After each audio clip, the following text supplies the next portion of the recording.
안녕하십니까. YTN 시청자를 위한 옴부즈맨 프로그램 시청자의 눈입니다. 먼저 뉴스 진단 시간입니다.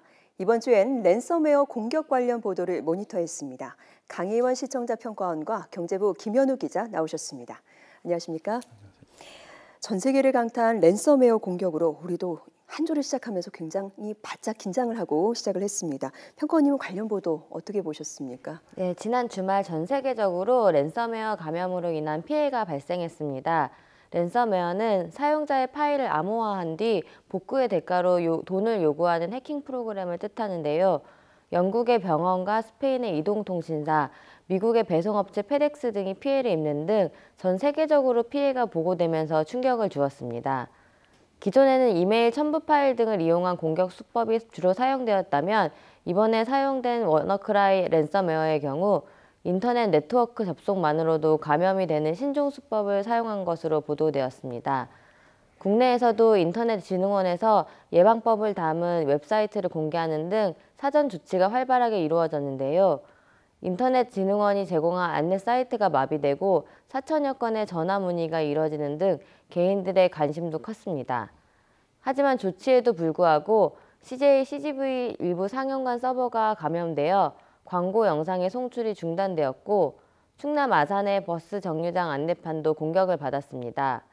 이와 관련해서 국내에서 현재까지 피해 상황이 어느 정도 이루어졌는지 간략하게 설명 부탁드립니다. 네, 인터넷 접속만으로도 감염되는 수법이니까 그야말로 정말 속수무책이었을 것 같다는 생각이 듭니다. 김 기자, 현재까지 알려진 피해 상황은 어느 정도입니까? 네, 우선 랜섬웨어 공격이 시작된 지난 주말 상황부터 정리하면 이렇습니다. 유럽을 중심으로 발생한 랜섬웨어 공격으로 초반 150여 개 나라 20만 대 PC가 감염됐습니다. 영국의 국민보건서비스가 공격을 받아서 40여 개 병원이 환자 기록 파일을 열지 못하는 등 진료에 어려움을 겪었습니다. 또 러시아 내무부 컴퓨터 천여대와 중국의 일부 대학교도 공격을 받았습니다. 이런 상황에서 주말이 끝나고 기업과 관공서 등이 업무를 시작하는 월요일을 앞두고 우리나라도 비상이 걸렸는데요. 따라서 YTN에서는 당시 보도의 초점을 랜섬웨어의 공격 형태와 이에 따른 예방법 등을 알리는 데 맞췄습니다. 이미 여러 차례 알려진 대로 랜섬웨어는 개인이나 기업의 컴퓨터에 침투해 내부에 저장된 문서나 동영상 등 파일을 암호화합니다. 이후 암호를 푸는 조건으로 인터넷상의 가상화폐라고 불리는 비트코인을 요구하는 형태입니다. 그런데 당시 외신 보도나 보안업계의 분석 등을 종합해보면 기존 랜섬웨어 공격은 출처가 불분명한 이메일 등의 악성 코드를 심고 사용자가 이를 열어보거나 해당 파일을 내려받으면 감염되지만 이번 랜섬웨어는 인터넷망에 연결만 돼 있어도 공격을 받는 것으로 알려졌습니다. 이른바 변종이 등장한 것이죠. 이런 내용을 토대로 한국인터넷진흥원 등 관계부처 직원들과 보안업체 직원들이 대부분 출근해서 국내 상황에 대비했습니다. 이번 랜섬웨어 공격이 윈도우 운영체제의 취약점을 뚫고 진행되는 것으로 파악됐기 때문에 이런 내용을 중심으로 대국민 행동 요령을 발표했습니다. 저희 YTN도 정부의 이런 매뉴얼을 토대로 실시간 방송뿐만 아니라 방송 자막 송출을 통해 시청자들에게 행동 요령을 전달하는 데 주력했습니다. 이를 통해 다행히 PC 사용이 본격화되는 월요일 상황은 당초 예상했던 것보다 피해가 미미했습니다. 물론 앞서 말씀하셨던 것처럼 CGV 영화관과 일부 버스 정류장 안내판 등이 공격을 받는 것을 제외하면 과거 해킹 공격 당시 겪었던 국가적 혼란 상황은 벌어지지 않았습니다. 한국인터넷진흥원 집계를 보면 지난 18일 오후 1시 기준으로 국내에서 발생한 랜섬웨어 공격으로 피해를 본 기업은 모두 17곳으로 조사됐습니다. 이들 기업은 인터넷진흥원의 기술 지원을 받았습니다. 또 인터넷진흥원의 118 신고 전화를 통한 랜섬웨어 관련 문의는 모두 5천여 건이 접수됐습니다. 저희가 방송을 통해 지속적으로 전달했던 내용이 앞서 말씀드린 것처럼 예방수칙이었는데요. 우선 PC의 인터넷을 차단하고 윈도우와 백신의 최신 버전 업데이트와 중요 자료를 백업받는 습관 등을 사용자들이 잘 실천한 덕분에 큰 피해를 예방할 수 있었던 것으로 생각됩니다. 네, 그렇군요. 이 관련 기관이 사전에 신속하게 대응을 했고 또 우리 국민들도 SNS 등을 통해서 이 소식을 빠르게 전달을 했기 때문에 큰 피해를 막을 수 있었던 게 아닌가 하는 생각이 듭니다. 평가원님은 관련 보도 보면서 또 어떤 생각을 하셨습니까? 네, 이번 공격의 특징은 피해가 세계 곳곳에서 동시에 발생했다는 점입니다.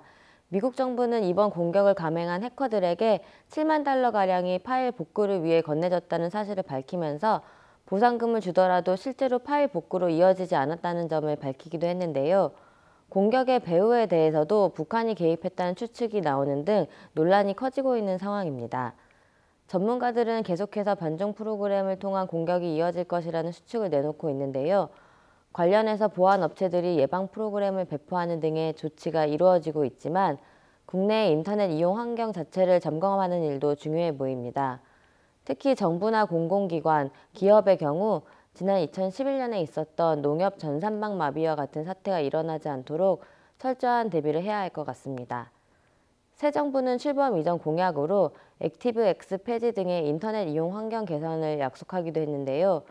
이용자의 편의와 보안을 모두 보장할 수 있는 변화가 이루어질 수 있도록 언론의 꾸준한 관심이 중요해 보입니다. 네, 앞으로 새로운 형태의 사이버 공격은 계속 나올 텐데 북한의 소행이다, 아직은 모른다, 여러 관측이 나오고 있는 상황에서 언론의 정확한 분석과 취재가 더 절실한 때가 아닌가 하는 생각이 듭니다. 어떻게 생각을 하십니까? 네, 이번 랜섬웨어 공격이 시작되면서 확산을 중단하는 이른바 킬 스위치라는 기술이 등장하면서 다소 주춤했는데요. 그런데 이후 280종의 변종 랜섬웨어가 등장했습니다. 가장 우려했던 부분이었는데요. 윈도우 취약점을 파고들어 공격하는 랜섬웨어의 공격 패턴을 맞는 기술이 개발되면서 소강 상태로 접어들었지만 이를 우회하는 변종들이 등장한 겁니다. 랜섬웨어 같은 사이버 공격은 유사한 패턴들을 띠고 있습니다. 해커가 먼저 공격을 하고 이를 막거나 예방하는 기술이 나오면 그러면 또다시 우회하는 악성 파일이 등장해서 무력화시키는 방식입니다. 결국 공격과 수비가 계속해서 밀고 당기는 양상으로 변하는데요. 이번 랜섬웨어도 마찬가지 패턴을 보였습니다. 이런 가운데 이번 랜섬웨어 공격의 배후로 북한이 지목되기도 했는데요. 일부 보안업체들의 분석 과정에서 이런 주장이 나왔습니다. 레저러스라는 해킹 조직의 악성 코드와 이번 사태를 일으킨 랜섬웨어 사이에 일부 기술적인 공통점이 발견됐기 때문입니다. 북한과 연계된 것으로 의심되는 레저러스는 지난 2013년 우리나라의 금융기관과 언론사, 그리고 지난해 2월 방글라데시 중앙은행 등 동남아 3개국 은행 해킹 사건을 일으킨 혐의를 받고 있습니다. 2014년에는 미국 소니 픽처스 해킹 사건의 주범으로 지목되기도 했습니다. 일부 전문가들의 이런 분석이 사실이라면 북한이 전 세계 컴퓨터를 해킹할 능력을 갖췄다는 추정까지 가능합니다. 하지만 아직 이번 사태와 북한을 연결하는 것은 섣부르다는 의견도 많은데요. 왜냐하면 해킹이라는 것은 기술적인 능력도 필요하지만 심리적 패턴을 이은 고도의 전략적 능력도 갖춰야 합니다. 다시 말해서 누군가 또 다른 해킹 조직이 이런 북한의 패턴을 도용해서 자신들의 의심을 피해가는 전략을 구사했을 가능성도 배제할 수 없기 때문입니다. 따라서 단지 유사성만으로 레저러스를 이번 해킹 공격의 주범으로 지목하기에는 무리라는 지적도 많습니다. 이 때문에 YTN은 이런 전문가 집단의 다양한 분석을 여러 각도에서 다뤘습니다. 특히 가장 중요한 것은 랜섬웨어와 같은 사이버 공격은 무엇보다 철저한 대비와 또 컴퓨터 사용자들의 평소 습관입니다. 앞서 말씀드린 대로 정부와 기업, 개인의 역할이 조화를 이뤄야 합니다. 우선 정부는 국가 사이버 컨트롤 타워를 더욱 견고하게 구성하고 제도와 예산 편성을 늘려야 하는 숙제를 안고 있고요. 기업은 사이버 보안 관련 예산을 늘려서 만일의 사태에 대비해야 하는데요. 지난해 국내 9천여 개 기업 가운데 정보 보호 예산이 IT 예산에서 차지하는 비중이 5% 이상인 기업이 1%에 불과한 실정입니다. 그리고 개인들은 평소 백신과 운영체제 프로그램을 최신 버전으로 업데이트하고 중요 파일은 백업을 받아두는 등 평소 예방하는 습관을 실천하는 것이 중요합니다. 따라서 YTN은 앞으로도 정보 보안에 대한 경각심을 갖고 사전에 예방할 수 있도록 하는 내용을 중심으로 보도를 이어가도록 하겠습니다. 네, 알겠습니다. 네, 지금까지 랜섬웨어 공격 관련 보도에 대해서 이야기를 나눠봤습니다. 강예원 시청자 평가원과 경제부 김현우 기자였습니다. 두 분 말씀 감사합니다.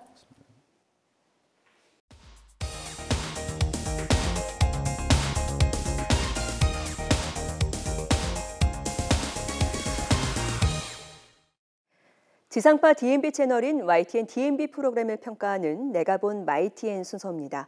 이번 주엔 청년 창업 런웨이와 YTN 24에 대한 최현주 평가원의 의견을 들어보겠습니다.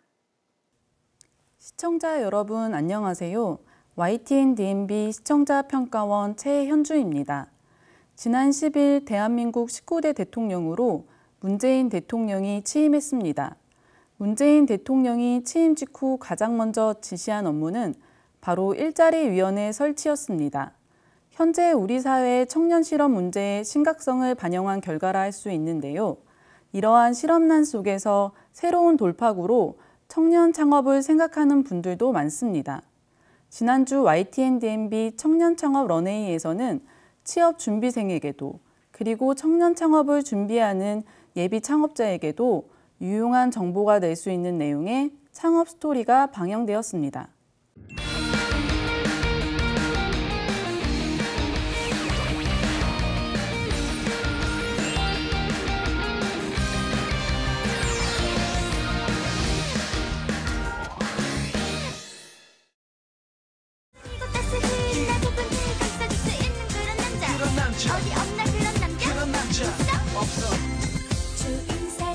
최선을 다하는 사람이요. 변하지 않고 성실한 사람이요. 오래오래 소중한 짝이 되었으면 좋겠어요. 서로가 원하는 조건에 맞춰 사람이 사람을 이어주는 서비스. 그 핑크빛 도전 스토리 지금부터 소개합니다. 글로벌 컨설팅 회사에서 일하며 키워온 창업의 꿈. 하고 싶은 일을 찾아 가슴 설레는 도전을 시작했습니다. 하지만 좋아하는 마음 하나만으로는 성공할 수 없었습니다. 주변의 문제를 해결하자는 목표로 시작된 두 번째 도전. 일면식도 없었던 각 분야의 인재들이 한자리에 모였습니다. 2달여간의 길고 긴 아이디어 회의. 모두가 공감한 문제는 바로 채용이었습니다. 좋은 사람과 함께하고 싶은 기업 인사 담당자의 고충과 역량에 맞는 회사를 찾는 구직자의 고민. 지인 추천 방식의 새로운 플랫폼으로 오래된 문제에 해답을 찾다. 채용 시장에 혁신을 일으킨 청년의 열혈 도전기가 펼쳐집니다. 청년 창업 런웨이는 다양한 분야에서 창업에 성공한 사람들의 스토리를 담아내는 프로그램으로 실제로 창업을 준비하고 있는 청년들에게 창업 노하우를 비롯하여 다양한 정보를 전달해주고 있는데요. 지난 방송에서는 지인 추천의 신개념 채용 서비스인 원티드랩의 이복기 대표의 창업 스토리를 담았습니다. 프로그램의 시작에는 MC가 등장하여 그날 출연하는 창업자의 사업 분야에 대해서 간략하게 소개하고 사업 내용과 더불어 창업자의 이야기를 짤막하게 구성한 영상으로 이어지는데요. 이러한 구성은 본격적인 강연에 앞서 창업자의 성공 스토리를 간략하게 소개함으로써 앞으로 전개될 내용에 대한 기대감을 심어주었습니다. 이어서는 언티드랩의 이복기 대표가 스튜디오에 등장해 사업 내용을 소개하며 강연을 시작했는데요. 소개팅을 할 때 지인으로부터 대상을 소개받듯이 원티드는 인사 담당자의 고충과 구직자의 고민을 해결하기 위한 대안으로 주변 지인을 기업에 추천하는 방식으로 새로운 형태의 채용 서비스라고 설명했습니다. 이복기 대표는 이어서 지금의 창업하기까지의 과정에 관해서 이야기했는데요. 회사를 창업하기 전 다니던 직장에서의 고민과 창업 후 한 번의 실패 등을 통해 얻었던 경험에 대해서 진솔하게 이야기를 풀어갔습니다. 이러한 내용은 창업을 준비하는 청년들의 고민하는 부분과 맞닿아 있어 많은 공감을 끌어낼 수 있는 내용이었습니다. 또한 이복기 대표는 창업 전 100개의 아이템 가운데 토너먼트를 통해서 지금의 창업 아이템을 선정했다고 밝혔는데요. 치열한 열정을 지닌 가운데 함께 꿈을 이루고자 하는 사람들이 모여 창업해 나가는 과정에 대해 상세히 설명해 주어 예비 창업자들에게 참고 자료가 될 수 있는 유용한 정보였습니다. 강연 후에는 앞서 제시되었던 청년 창업 노하우를 별도의 화면으로 구성해 시청자들이 핵심 내용을 쉽게 파악할 수 있도록 도왔습니다. 이번에 소개된 창업 내용은 현재 얼어붙은 우리나라 채용 시장에 새로운 패러다임을 제안하는 아이템으로 창업 준비자뿐만 아니라 취업 준비생들에게도 흥미로운 정보였다는 점에서 시의적절한 소재였습니다. 프로그램 후반부에는 MC가 재등장해 창업자의 질의응답이 이어졌는데요. 강연 과정에서 다소 부족했던 내용이나 의문이 들었던 내용에 대해서 추가로 정보를 얻을 수 있었습니다. 하지만 후에 이어진 방청객과의 질의응답은 다소 짧게 구성되어 아쉬움이 남았는데요. 방청객과 함께하는 프로그램인 만큼 실제 창업에 관심이 있는 사람들이 현장에서 평소 고민했던 부분이나 궁금했던 점에 대해서 함께 이야기 나누는 모습이 추가된다면 프로그램의 진정성이 더욱 돋보이지 않을까 하는 의견입니다. 또한 타 방송사들의 강연 프로그램과 비교해보면 일반적으로 프로그램의 흥미를 높이고 강연의 현장감을 시청자들에게 전달하기 위해 다양한 화면 자료를 활용하거나 방청객들의 표정 등과 같은 리액션을 담아내는 경우가 많은데요. 청년 창업 런웨이는 이러한 점에서 다소 단조로운 화면으로 구성되어 자칫 지루함을 줄 수 있는 요소라고 생각되었습니다. 프로그램에는 매 전문 강연자가 아닌 실제 창업자가 출연하는 만큼 강연의 질과 더불어 프로그램의 재미를 일정하게 유지하기 어려운 부분이 있는데요.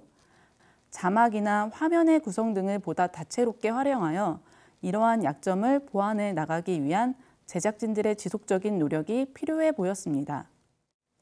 청년 창업 런웨이는 23분 내외의 길지 않은 방송 시간 동안 창업자가 직접 출연해 창업 과정은 물론 성공 노하우에 대해 담아내고 있는데요. 앞으로도 실제 창업자들이 원하는 정보, 그리고 꼭 필요한 정보들을 보다 흥미롭게 담아내길 기대해 봅니다.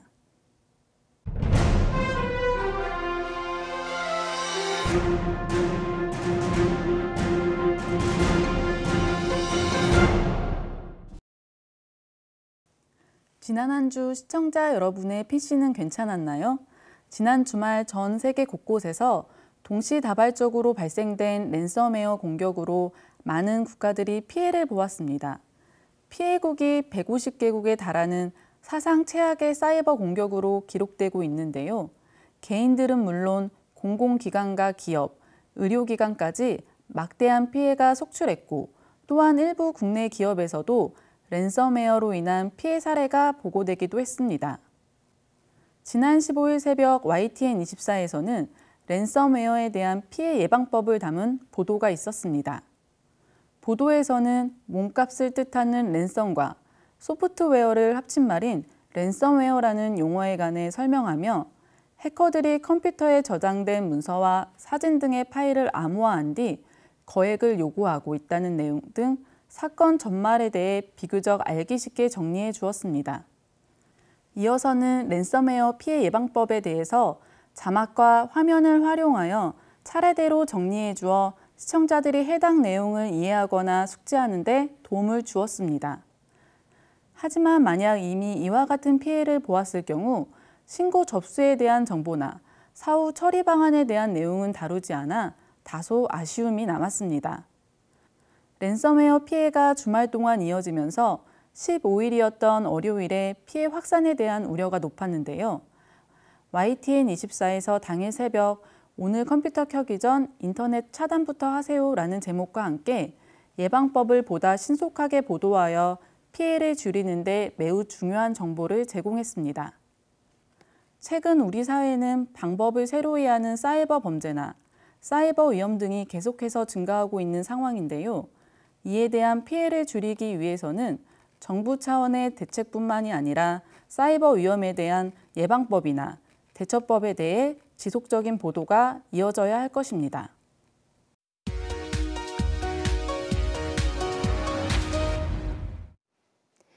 이번 순서는 시청자들의 지적사항을 정리한 모니터 보고 시간입니다. YTN 뉴스를 시청하다 보면 불필요한 외래어가 사용된 자막이나 순서가 뒤바뀐 자막이 종종 나타나는데 시청자들은 좀 더 정확한 뉴스를 당부했습니다. 지난 17일 자막에서 셔틀 외교에 대해서 언급했는데 그 의미 전달이 불분명했습니다. 한국과 일본 정상이 정기적으로 만나 현안 등을 논의하는 셔틀 외교 복원을 제안하겠다고 전했는데 취재기자 설명을 참고해 보더라도 셔틀이라는 외래어가 정확히 무엇을 의미하는지 다소 이해하기 어려웠고 불필요한 외래어 사용이었다는 지적이 있었습니다. 같은 날 자유한국당 당권 격돌 관련 기사에서 바퀴벌레라고 한 사람이 홍준표 전 지사이고 낯술이라고 말한 사람이 친박인 상황인데 내용 자막을 보면 발언자가 뒤바뀐 것으로 보이게 자막을 표기했고 발언 내용의 순서대로 주체가 적혀졌어야 했다는 지적이 있었습니다.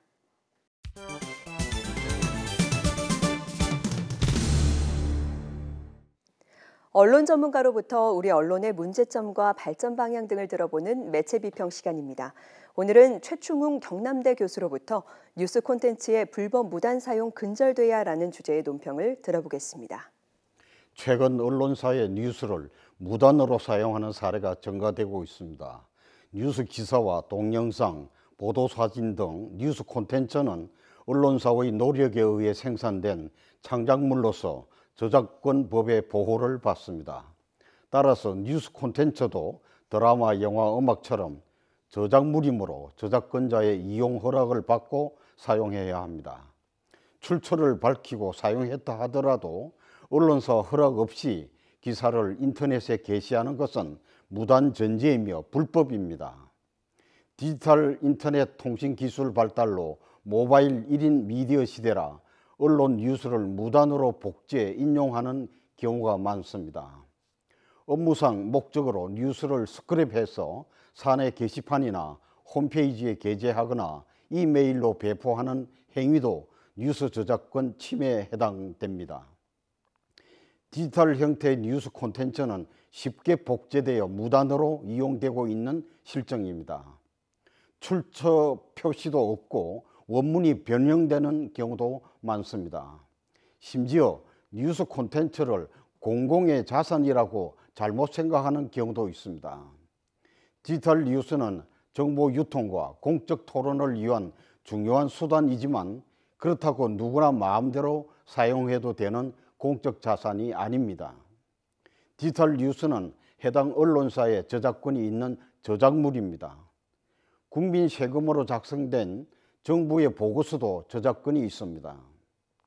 지난 1월 한국언론진흥재단과 디지털 뉴스 협회 공동으로 디지털 뉴스 콘텐츠 이용 규칙을 제정했습니다.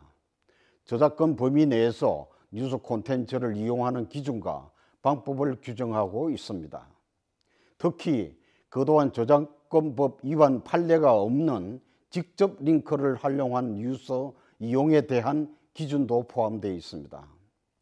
직접 링크를 업무적 또는 상업적으로 이용하여 경제적 이득을 취했을 경우에는 민법상 부당이득 불법 행위로서 손해배상 책임을 질 수 있습니다. 개인 PC의 한정된 공간에서 뉴스 콘텐츠를 저작권자 허락 없이 공중에 배포하거나 제3자에게 다시 재서비스를 하는 행위는 무단 복제, 불법 공중 송신에 해당됩니다. 다만 저작권법에서 저작재산권의 제한된 사항은 예외입니다. 이를테면 법정에서 재판 절차상 필요한 경우와 입법 행정 목적의 내부 자료로 사용할 경우에는 예외 사항입니다. 그리고 고등학교 이하의 학교에서 교육 목적상 필요한 교과용 도서에 공표된 저작물을 게재할 수 있습니다. 학교 입학시험 문제로는 이용할 수 있으며 보도, 비평, 교육 연구를 위한 경우와 업무나 영리 목적이 아니고 가정이나 개인적으로 한정된 범위 안에서는 이용할 수 있습니다. 그러나 이외에 공익, 비영리 목적의 사용이라 하더라도 뉴스 기사를 사용할 때는 반드시 저작권자의 허락이 필요합니다. 저작물 무단 사용은 저작권을 도둑질하는 행위입니다.